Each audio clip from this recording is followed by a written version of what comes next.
Did you know you can connect Dobbin to the tools you use every day, such as Asana, Notion, and HubSpot?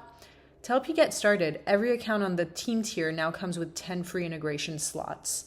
Let me show you how it works. First, you're going to want to head to your Dobbin HQ and click on Knowledge Base.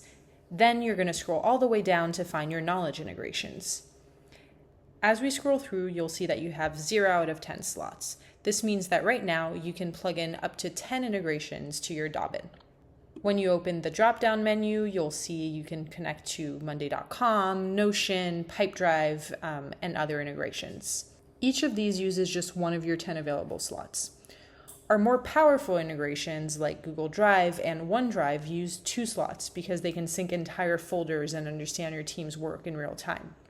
And then some connections are free, such as iCal and basic Shopify reports. They don't use any slots at all. If you ever need more than 10, just reach out and we'll help you get to the next tier. The process is designed to be self-serve, but if you need any help getting set up, please don't hesitate to reach out.